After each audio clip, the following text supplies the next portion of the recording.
प्रणाम सुदर्शन छत्रसाल महाबली करियो बले बले। प्रणाम प्रवाह अध्याय नंबर 2। कल हमने महामती श्री प्राणनाथ जी महाराज वाघुआई वाणी 18,758 चौपैया कलसुम स्वरूप वाणी ग्रंथ के प्रकाश एवं रास प्रकाश गुजराती रास की दैव प्रदक्षिणा अति गणी करु दंडवत प्रणाम सौ साधना मनोरथ पूर्ण कर जो मारा धनुषी धाम एवं शाश्वत भागवत एवं गीता में प्रणाम की परिभाषा क्या है वो हमने आपको बताने का प्रयास किया। आज हम श्रीमद् भागवत के द्वितीय स्कंद एवं चौथे अध्याय में 17वां जो श्लोक है प्रणाम की परिभाषा में, जहां पर तपस्वी दानशील ऋषि मुनियों यशस्वी मंत्र जाप करने वाले तथा सदाचारी लोग अपना तप आदि जिनको समर्पण किए बिना अपने आप स्वयं के कल्याण की प्राप्ति नहीं कर सकते, उस मंडलाकार श्री कृष्ण जिन्हें हम पूर्ण पुरुषोत्तम स्वराज्य अक्षराधित कहते हैं, उनको मैं प्रणाम करता हूं। उनके चरणों में प्रणाम करने के बाद श्रीमद् भागवत का वो दूसरा स्कंद चौथा अध्याय 17वां श्लोक तपस्विनो दान परा यशस्विनो मन सुनो मंत्र विदा सुमंडला क्षेमन विदंती विना यदपर्ण तस्मै सुभद्र स्वमे नमो नमः।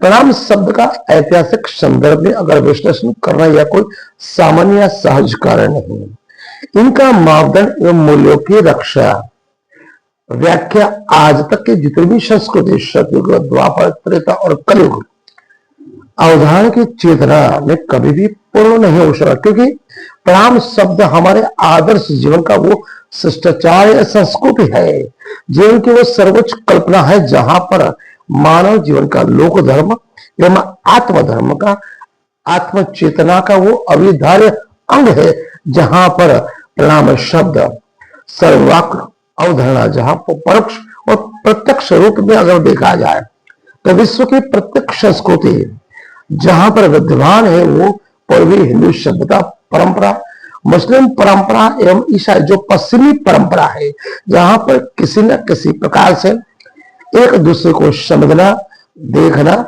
एवं उसको बनाने के लिए स्वयं का बनाने की कोशिश करना, उसमें आत्मीयता का भाव जागृत करना, वो प्रत्येक सभ्यता की समझ में प्रणाम शब्द में वो भाव जागरण होता है, जहां पर जीवन मंदिर का जो राजवाग द्वार खुलता है, जहां पर मंगलमय पथ पर आगे भी बढ़ने की प्रेरणा प्रणाम देता है। यह जीवन को सच में बदलते हुए मानव मात्र में प्रेम, स्नेह, दया, करुणा, आत्मीयता, अहिंसा और विश्व बंधुत्व की भावना को उजागर करता है। और मानव हृदय में जो भय है, तृष्णा है, पाप कर्म है एवं असत्य व्यवहार से हमें बचाता है। प्रणाम वो मर्यादा की नींव है, जहां पर जीवन में समरसता होती है, अनेक आत्मघाती परिस्थिति से लड़ने की हमें क्षमता मिलती है। यही हमारे जीवन का प्राण भी है, पोषक तत्व भी है।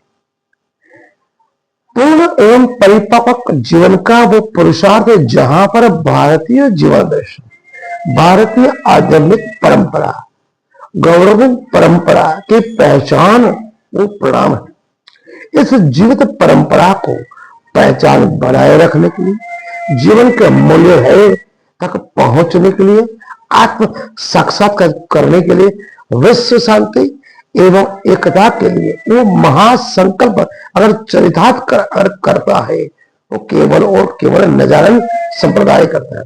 महामती श्री प्राणनाथ जी महाराज ने उसकी नींव रखी।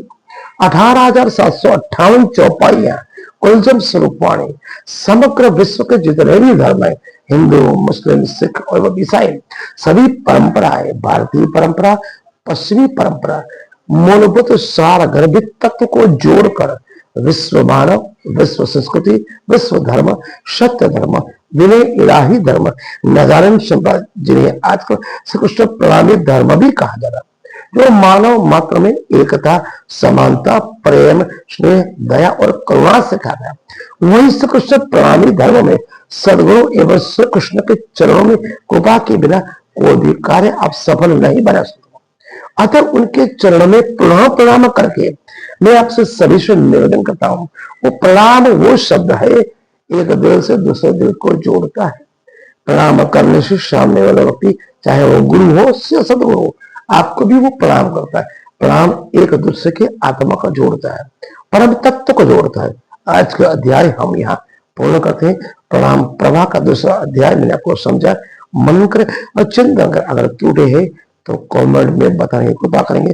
प्रणाम सुंदर छत्रसाल महाबली करियो बड़ी बड़ी।